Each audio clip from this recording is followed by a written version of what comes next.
Hello, friends, and welcome to your Daily Detroit. It is Monday, March 7th, 2022. Today, we're talking about the auto industry and all kinds of variant forms of it, mobility. And joining me on the line virtually to talk about it, Eric Trytko. How are you, sir? I'm well, Jer. How are you?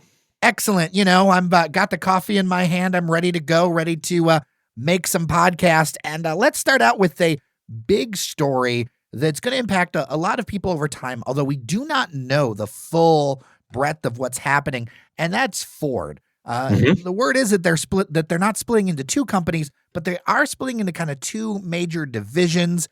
Some major cuts have been kind of telegraphed as well. This was all kind of near the end of last week.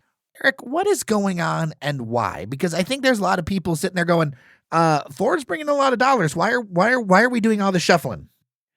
I think this is a multi-layered cake or sandwich that you have to bite into here. There's the Wall Street answer, there is the actual business reasons, and then there's a perception issue.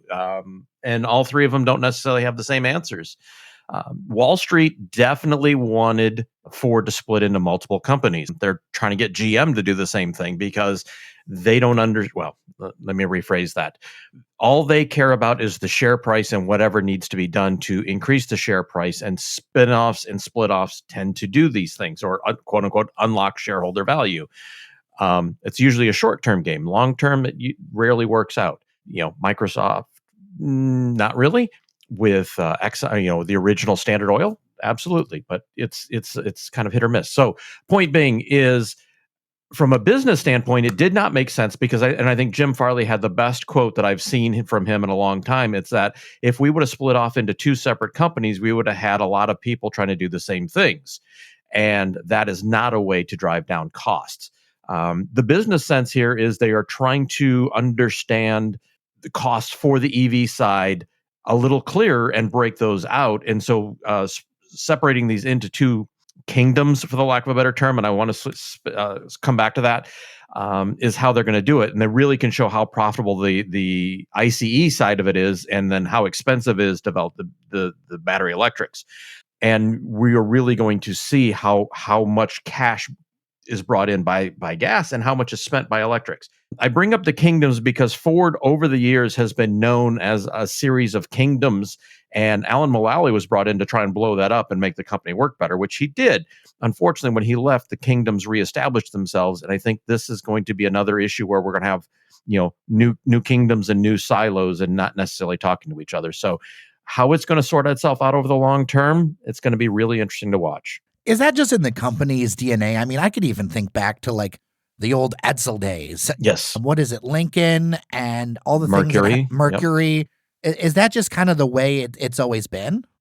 Yeah, and I think it even goes back to Henry Ford and Henry the Deuce, and how they ran things as their literal kingdoms. And then you had all the little princes and principalities that got set up as who was doing favor to them and who paid tribute. And that's just part of the corporate DNA. And I think it's sort of corporate America in general, but it's really pronounced, in Dearborn at the Blue Oval. So this is, to me, just reinforcing that. And I guess they're just going to have to embrace it. How much cutting is ahead? And are we going to see a lot of people lose their jobs? Well, people are going to be losing their jobs. There's going to be multiple billions of dollars in cuts. Some of it was coming anyways, but there's been a quiet exodus of talent from Ford in recent months, even before the controversy of how the bonuses were doled out, which got a lot of press in this area for obvious reasons. There's a lot of people leaving Ford and looking elsewhere, not only here but outside of the Metro Detroit area for jobs. So yes, there are going to be people being laid off, but I think some of it won't be as bad as you think because people are already looking to move. This whole Model E initiative, that's what they're calling this electric side. How important is it to get their arms around costs? Because there's another story that I think is in our rundown to talk about, but I'll bring it up here. Rivian seems to have totally whiffed with their costs for electric, and they're an electric dependent, like electric focused. That's the only thing they do company. and I say this in jest, but it could also be true. E may be the new Edsel. If they're not careful, they have two hits right now. Well, one hit and one very potential hit once it goes into production. That being the Mach E in production, and the Ford Lightning. Those are really good. Those are two solid things to build off of. But now they have to have Act 3. Well, Act 2 in the sense of they have to deliver on the Lightning. They have to be able to increase production of the Mach E, and then Act 3 will be actually more mainstream products. Costs, I think, are going to shock everyone because, yes, battery costs have come down a lot in the last number of years, but it's still ridiculously expensive. And the components around them are very constrained and will be for the next 5 to 7 years. This chip shortage is going to be a thing through 2024 at a minimum. And that is going to continue to drive cost. The conflict minerals associated with batteries is still going to be an issue. And we have not had that breakthrough in battery technology that really will allow these to drive down costs and make these things truly affordable for the normal consumer. Well, meanwhile, we've got to talk about that definition of affordability because the average car price is going up for a new vehicle. I mean, we're north of what, $47,000 now, and then your average used car price is now 28 grand. I mean, these are eye-popping numbers, and it just feels so different than just a few years ago. And I wonder if it's getting to the point where it's so high where, I mean, in America, obviously, there's so many situations where you have to have a car, but like this is definitely like a drag on wallets. Yeah. The used cars, you're going to see that number start to come down a little bit for the average cost in the next 3 to 4 months. Production is slowly ramping up on new cars, and the demand for used cars is going to start to soften in about 12 months. I'm not saying we're going to see a collapse in that price, but we'll see a significant drop of 20 to 30% at a minimum in the cost of a used vehicle as new production comes up. The reason why new vehicles have become so expensive is twofold. One, because of the shortage of parts and materials, and not just chips, but paints and fabrics and everything else. Manufacturers are producing but mainly high level trim items, which have the most profit. Because if they're going to produce anything, they should do something that's going to make them the most money. And we've seen that in the results of all the big three, not just the big three, but worldwide. So as you see lower trim levels and lower specs come in, you'll see that price drop a little bit. Number two, because of the shortages, there's no incentives out there. Everyone is selling at MSRP and above for the most part. Very few vehicles are you able to get a deal on. So that's another reason why you've seen the average price and the average transaction price jump so much, almost $8,000 to $10,000 here in the last 24 months. I've been seeing a lot of things online of even luxury vehicles missing some things that we would normally think that are luxury. Like I saw a video of Mercedes in their luxury spec, not their base, automatic trunk openers or hatch opening, gone. Heated seats, gone. The definition of what a luxury car is due to supply constraints is kind of changing, and it's got to be really frustrating for a new car buyer to lay out all that money and then get a vehicle that doesn't have all the bells and whistles. I mean, if you're paying a more base model and you get a base vehicle, that's fine. That's the deal you made. But if you're paying close to $50,000, $60,000, $70,000 for your vehicle and you're missing parts that may or may not be able to be added back, that's a hit. That's a pretty big hit for consumers. It is, but we've become, I think through the last 24 months, literally almost to the day as we record this, people have had this shortage mentality of that if I don't get it now, I'm never going to get it. And we can go through the whole litany of products that have spiked in demand and then gone away or come back to normal. Cars is one of them. And people feel the need, well, if I don't get it now, I'm never going to get this. And some people of means, have even more means because they're more flush with cash and they're just ready to spend the money. So, because they figure if not now, when? And I can't go travel or I can't do these other things I want to do. So I'm going to go buy myself a new car, and I want that new car. I need that new car to, for my personal satisfaction. And if it's short on a few things, well, guess what? I wanted the new car, so I'm just going to take it. Now, before we get completely off the Ford horse, I did want to mention that they quietly sold their spin unit, which is their scooter unit. I remember going out to Ford's headquarters in Dearborn and getting a whole presentation on this, and I talked to their mobility people, and they were really excited about it. And now it's being sold to a German company, Tier. It will allow them to get a foothold in the North American market for scooters.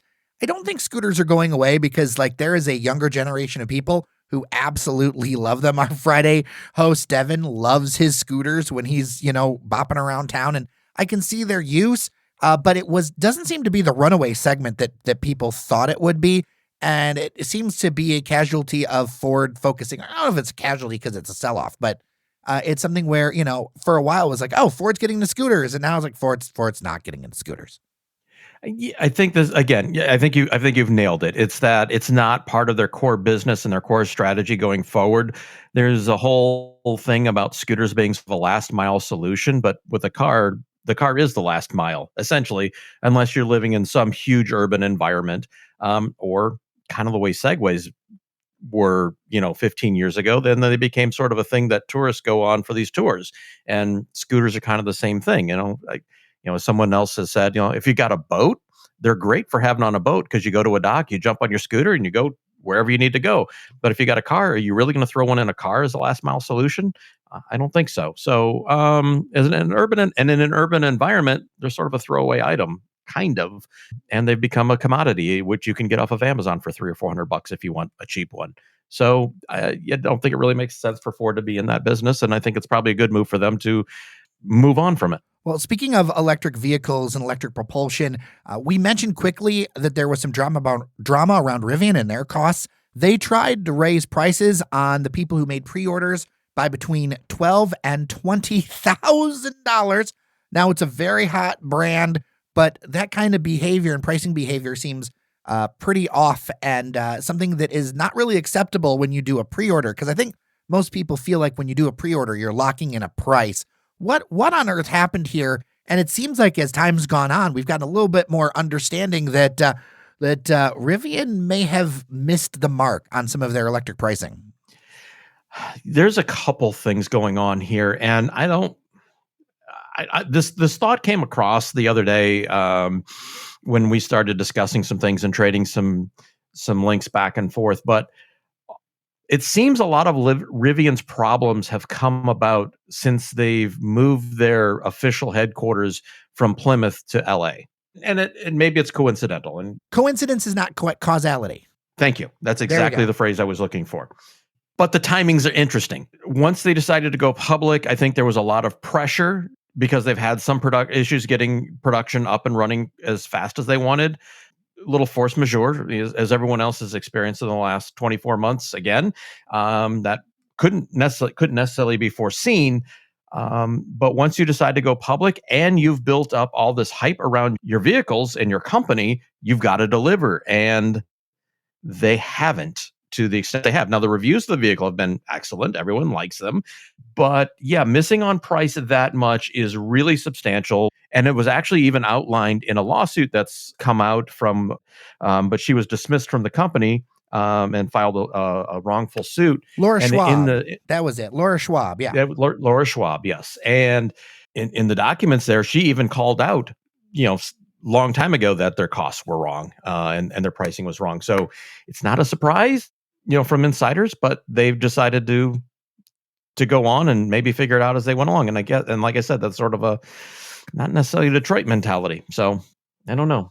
They took a big hit on their market cap. They have been a darling of investors. They dropped from nearly $61 billion to $48 billion in the span of a week, which is such a huge thing in value. Why do you think that they got punished so hard? Because they promised and not delivered. And where Elon is such a big personality that he can override everything, RJ is a little more behind the scenes, and not out front. And so he hasn't been able to personally absorb, in a sense, take the deflection, take the hits personally, where Elon will take the hits personally when they're not on time. Like, where is the CyberTruck?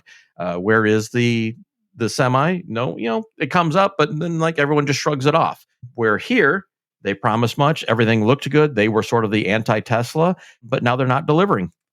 And their CEO isn't out front to deflect it. And I think that's what you're seeing. Although they did say that they're going to honor some of those pre-orders.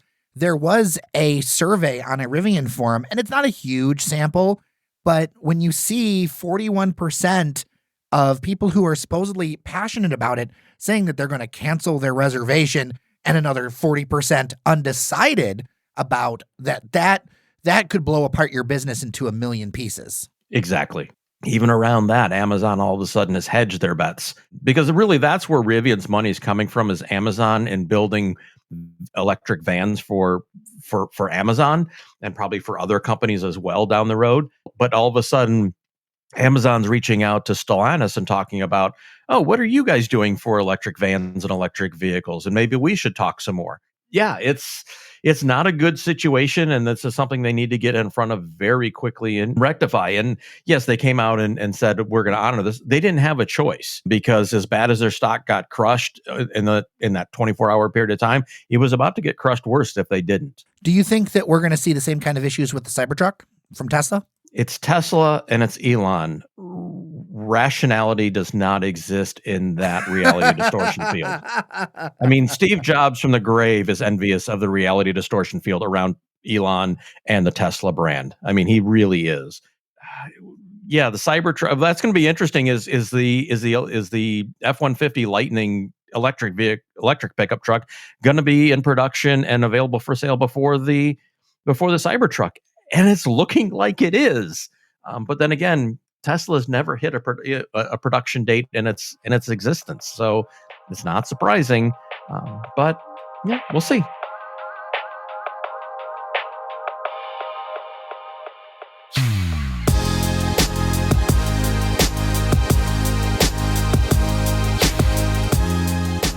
And we are done for today. Thank you so much for listening. A little preview of coming attractions.